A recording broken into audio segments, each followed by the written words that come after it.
जय श्री राम। प्रिय दर्शकों, आपका स्वागत है देव अमृत गंगा में। क्या आपने कभी सुबह देर से उठकर यह सोचा है कि आज मैं नहा नहीं पाया, क्या अब राम नाम जपना ठीक होगा? या फिर यात्रा में, बीमारी में या किसी मजबूरी में आपके मन में यह सवाल आया हो कि क्या बिना स्नान भगवान का नाम लेने से पाप लगता है? क्या भगवान नाराज हो जाते हैं? यदि आपके मन में भी कभी ऐसा विचार आया है तो आज यह वीडियो आपके सभी संदेह दूर कर देगा। इसलिए वीडियो को अंत तक अवश्य देखें, क्योंकि अंत में मैं एक ऐसी बात बताऊंगी जिसे जानने के बाद आप कभी भी भगवान का नाम लेने में संकोच नहीं करेंगे। सबसे पहले हमें यह समझना होगा कि सनातन धर्म में स्नान का बहुत महत्व बताया गया है। स्नान केवल शरीर की सफाई नहीं है, बल्कि यह मन को भी ताजगी और एकाग्रता देता है। इसलिए जब भी हम पूजा पाठ या आरती करते हैं तो स्नान करके स्वच्छ वस्त्र पहनना श्रेष्ठ माना गया है। लेकिन अब सबसे महत्वपूर्ण प्रश्न, यदि किसी कारण से स्नान ना हो पाए तो क्या राम नाम नहीं लेना चाहिए? इसका उत्तर है नहीं। राम नाम किसी नियम का बंधक नहीं है। भगवान श्री राम अपने भक्त के प्रेम को देखते हैं, केवल बाहरी अवस्था को नहीं। सोचिए, यदि किसी व्यक्ति पर अचानक कोई संकट आ जाए तो क्या वह पहले स्नान करेगा या तुरंत भगवान को पुकारेगा? निश्चित रूप से वह कहेगा, हे राम, मेरी रक्षा कीजिए। और भगवान उस पुकार को अवश्य सुनते हैं। संतों ने भी बार बार यही समझाया है कि भगवान का नाम लेने के लिए सबसे आवश्यक है श्रद्धा, विश्वास और निर्मल भाव।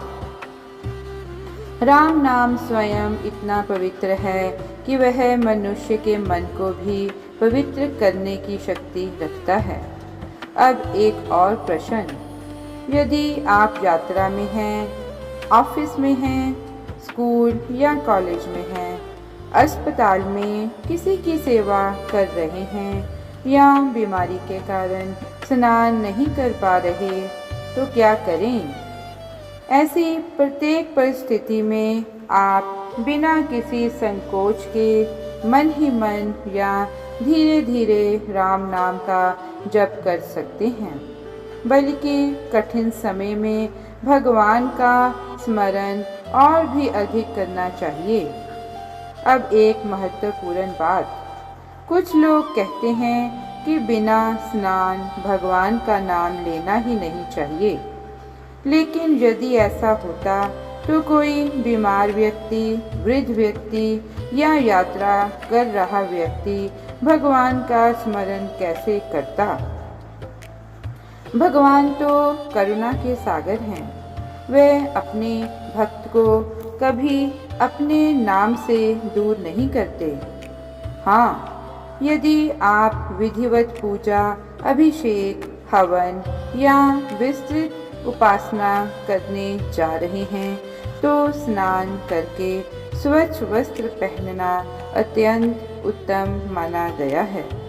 लेकिन केवल राम नाम का जप करने के लिए स्नान अनिवार्य नहीं है।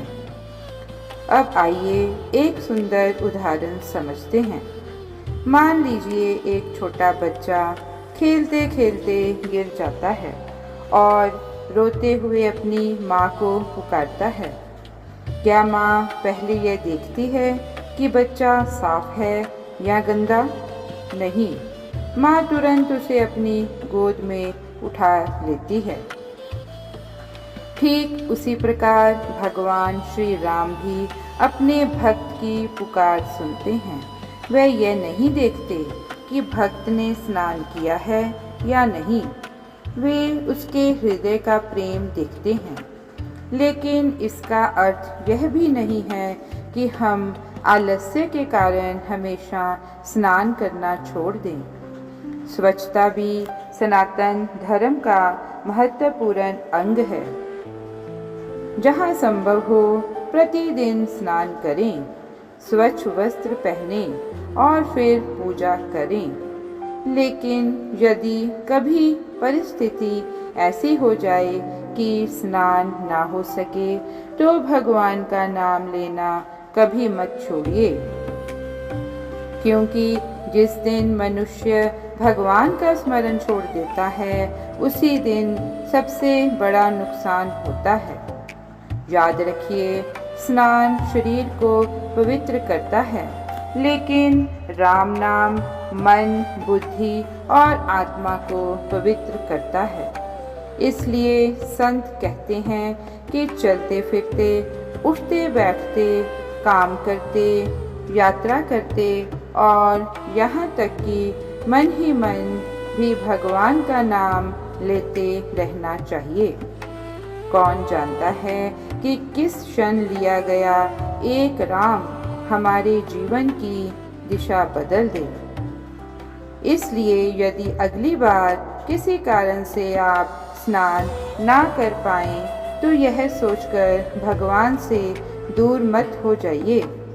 प्रेम से, श्रद्धा से, विश्वास से एक बार कहिए, श्री राम, जय जय राम।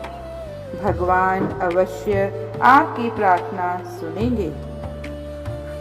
यदि आपको यह जानकारी उपयोगी लगी हो तो वीडियो को लाइक करें, अपने परिवार और मित्रों के साथ साझा करें और ऐसे ही सनातन धर्म से जुड़े ज्ञानवर्धक वीडियो देखने के लिए देव अमृत गंगा को सब्सक्राइब करना ना भूलें।